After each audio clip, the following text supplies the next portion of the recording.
दोस्तों, time has different value for different person. अगर किसी को टाइम का वैल्यू समझ ना हो, अगर एक ऐसे स्टूडेंट से पूछे जो फेल हो गया और उसको एक साल रिपीट करना पड़े, एक माह से एक महीने का वैल्यू पूछे जिसने एक महीना पहले बच्चे को जन्म दिया, एक दिन का वैल्यू अगर पूछना हो तो एक मजदूर से पूछे जिसको काम ना मिला हो और उसको अपने घर में खाने के लिए पैसा ना मिले।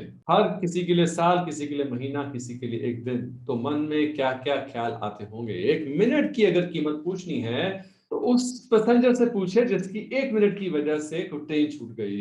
एक सेकंड की कीमत पूछनी है तो उस बाइक वाले से, उस गाड़ी वाले से पूछे जो एक सेकंड से एक्सीडेंट होते होते बच गया। मिली सेकंड की वैल्यू पूछनी हो तो किसी एथलीट से पूछे जो 1 मिली सेकंड से जीत या हार में अंतर देख गया। दोस्तों, 1 millisecond to 1 year, every person has different value in his life.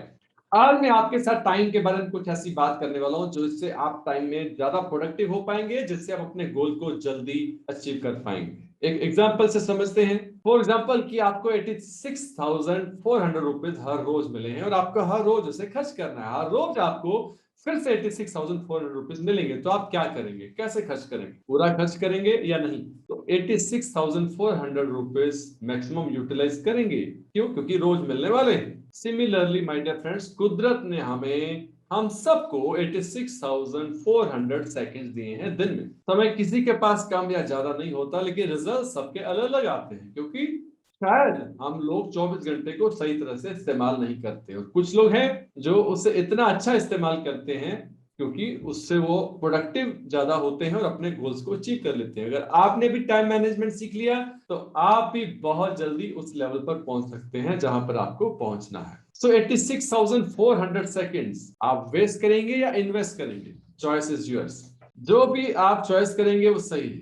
अब इसको और डिटेल में देखते हैं। मान लीजिए कि 24 में से 8 घंटे हम सोने में निकाल देते हैं। सब सोने के लिए अपने 8 घंटे निकाल देते हैं।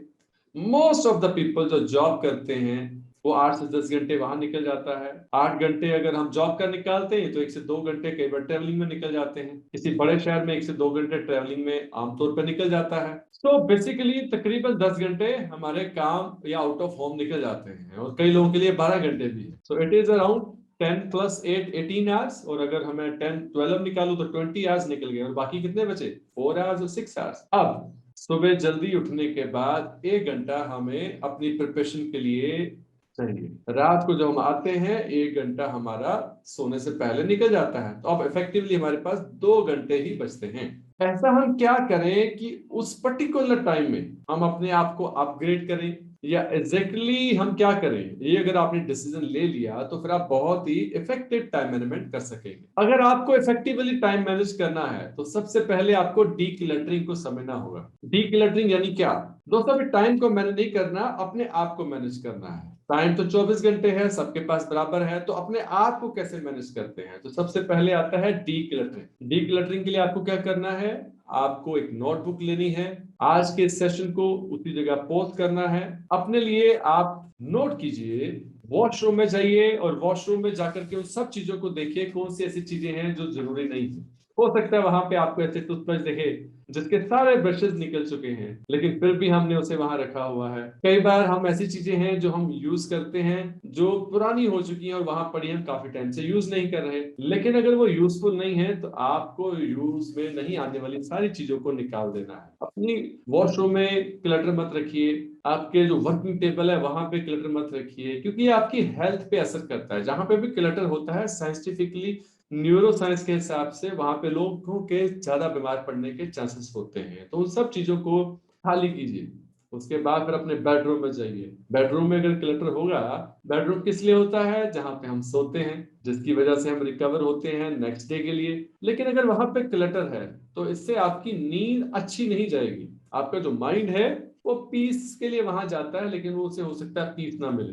इसलिए आपको बेडरूम को भी डीक्लटर करना बहुत जरूरी है। उसके साथ जो कबर्ड्स हैं उन्हें चेक कीजिए कि उसमें सब चीजें सामान बराबर से लगा है। इससे क्या है, आपका टाइम जो है वो सेफ होने वाला है। फिर उसके बाद अपने हॉल में आइए, देखिए कौन कौन सी चीजें हैं जो इंप्रूव हो सकती हैं, वो सारी चीजें लिख लीजिए। उसके बाद जो मैंने आपको कहा कि शाम को कुछ टाइम आपको देना है फैमिली मीटिंग के लिए, एक सेशन मैंने शेयर किया है। जब आप फैमिली मीटिंग में बैठे, एक बहुत इंपॉर्टेंट पॉइंट जो मैं आपके साथ डिस्कस करना चाहता हूँ, कहते हैं ना everything is in place and every place is in for everything. अगर घर में रिमोट है, एसी का रिमोट है या कोई साउंड सिस्टम का रिमोट है, तो वो सब एक ही जगह पर रखेंगे। कोई भी उसे यूज करेगा लेकिन उसे रखेगा वहीं पे। इससे क्या होगा कि वो आपको इमीडिएटली मिल जाएगा। अदरवाइज क्या होता है कि यार रिमोट कहाँ रखा है पूछते हैं हम कई बार, और सारे लोग रिमोट ढूंढने लगते हैं, उसमें बहुत सारा समय हमारा वेस्ट होता है। अब हमने एक हैबिट डेवलप करनी है, गुड हैबिट्स, किस तरह से किस चीज को कहाँ रखना है।